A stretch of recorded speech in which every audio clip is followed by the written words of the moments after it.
Physical media man, physical media man, physical media man. What'd you buy? Was it something good? What's up, guys? Physical Media Man back here again for another Physical Media Man Monday video. I have February monthly movie reviews. Before I get started, make sure to like, subscribe, comment, leave feedback, do all that good stuff down below.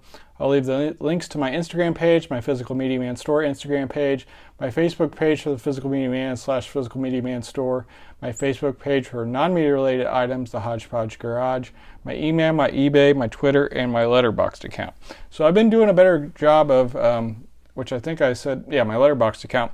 I've been doing a better job of logging what I'm watching when I watch it.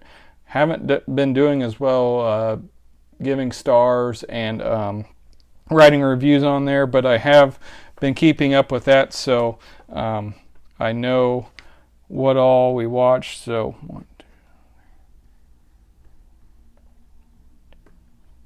looks like we watched 13 titles in the month of February. I have a stack here, so some physical copies, some streaming, and some library stuff that we watched. So first up was a library title that I'll try to track down the DVD. It does not have a Blu-ray. We got The Last Directed Movie by John Hughes and Curly Sue, starring Jim Belushi. I had a lot of fun with this one. I'm going to give it a 3-star. Another neat part was it was Steve Carell's debut. He's hardly in it, but he's in it at the very beginning. I was like, well, it's Steve Carell, and it's his first film credit. Also, the guy that is in Home Alone on the Angels with Filthy Souls, the tape that Kevin watches, the guy that says keep the change, you filthy animal, he is in the movie. Recognized his voice right away, so that was really neat. And it follows Jim Belushi, who I can't remember if it's, I'm pretty sure it's her dad.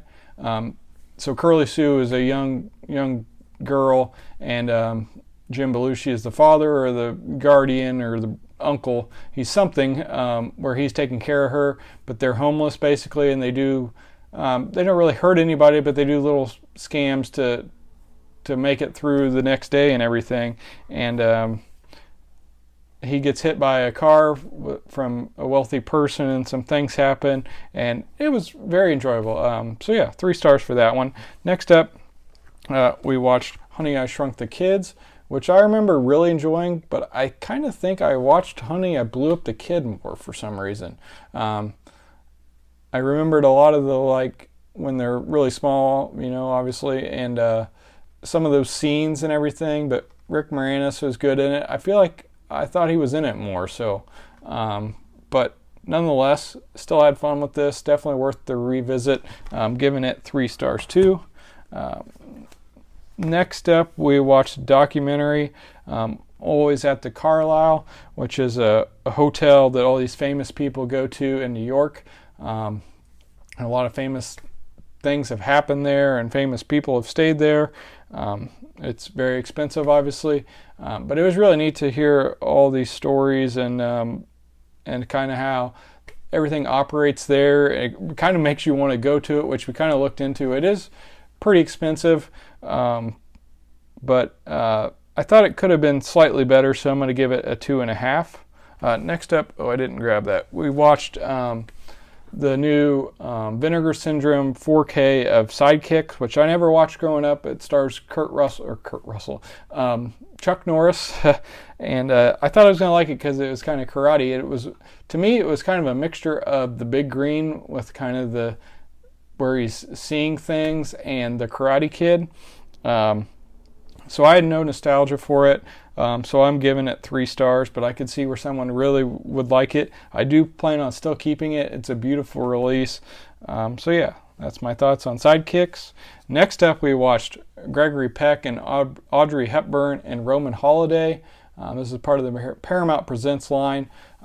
Really enjoyed this one. I had never seen it. So yeah, Gregory Peck plays a reporter, and Audrey Hepburn is a princess who's in, or at least royalty, and she's kind of over getting asked all these questions and everything, and just kind of wants to live. So they kind of have a day where they she gets away from that, and it was really good. So I'm giving it 4 stars. Next up, we watched True Lies with Arnold. This is a James Cameron film. Also stars Tom Arnold and Jamie Lee Curtis, as well as Bill Paxton. And Arnold is married to Jamie Lee Curtis, and she's kind of getting bored with their marriage and their life, and thinks that he's kind of boring. I can't remember. He's supposed to be some sort of salesman, but he's really like a CIA type guy, and so it centers around Bill Paxton too, and he's a car salesman trying to hook up with Jamie Lee Curtis, and there's some things going on, and Arnold finds out about the Bill Paxton and Jamie Lee Curtis thing, so then he tries to show her that he's actually an exciting individual, and kind of try to spice up or get their marriage back on track. But it's a great action movie, great 90s movie, really enjoyable, still holds up. Yeah, love that one. So gave it 4 stars too. Next up, we watched Bert's Buzz. This is a Kino release that is it's a documentary about the Bert from Burt's Bees. So here he is on the back. And I thought this was pretty good. He's a very interesting character. So this definitely made it worth watching. It was 88 minutes. I'm giving it a 3 stars, but it could have been a lot better. Or not a lot better, but they also kind of highlight this trip he takes overseas. A lot, probably 20 to 30 minutes is spent on that one. I felt like it could have been, like, I kind of understood what they were trying to do with that, but at the same time, he was so interesting, it would have been, I think, better screen time to use on more of his background and that type of thing. Next up, we watched The Unbearable Weight of Massive Talent, starring Nicolas Cage. I ended up buying this after watching it, loved it. Also has Pedro Pascal and Tiffany Haddish. Nick Cage plays himself. Pedro is a super fan, and he's also kind of part of the cartel. So some crazy things happen. This was just such a fun watch. I'm giving it 3.5 stars. Really happy to have it in the collection now, especially since I'm a huge fan of Nicolas Cage. So next up, we watched Father Stu, starring Mark Wahlberg. Thought it was very good, based on a true story. I felt like they kind of glanced over some things, or didn't spend as much time with him as Father Stu as they could have. But I'm going to give it 3 stars. Definitely worth watching. Next up, we watched Sonic and the Hedgehog 2. So this one does have Knuckles in it, or Knuckles and Tails. I thought Jim Carrey was more enjoyable in this one, but there's not hardly any James Marsden, and some of the side plot I kind of thought took away from it. Because of that, I'm giving it a 2.5 stars. Next up, watch this. I got this because of Michael Douglas. So we got The Sentinel. Thought this was pretty predictable. Not the greatest performances. Really, by Douglas was okay. I just thought the performances weren't that great. Didn't really. I mean, it was fine to watch, but I'm almost tempted to get rid of it. I'm giving it 2 stars.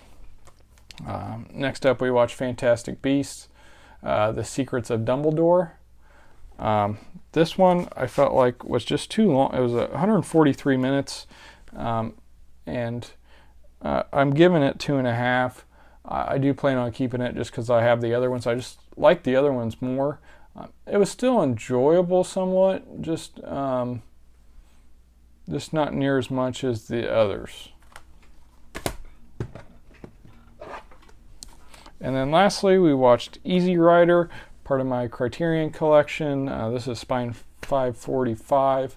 My wife didn't like this originally, like after finishing it, but I kind of read her some of the trivia, which is really wild. If you haven't looked at any trivia on this one, it's wild how this movie was made, and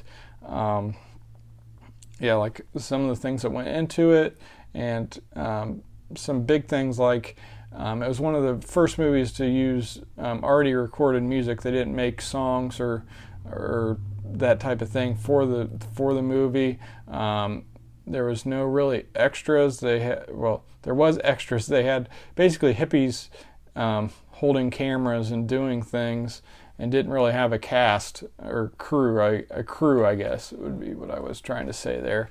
And basically, Peter Fonda talked Dennis Hopper into being on board with the film by allowing him to direct it. So I could see where you wouldn't like it, and there's some parts that are kind of slow, but it's still a really good movie. I'm giving it a 3.5, and it does a good job of capturing, especially at that time, which it came out in 1969. Just the United States and the scenery of the States, and the songs do a good job of capturing that time period too. So yeah, so that's everything we watched from the month of February.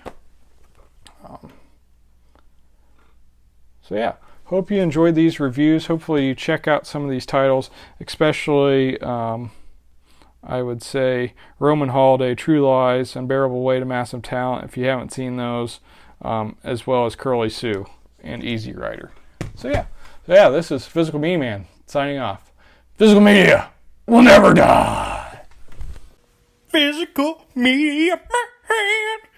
Physical Media Man. Physical Media Man.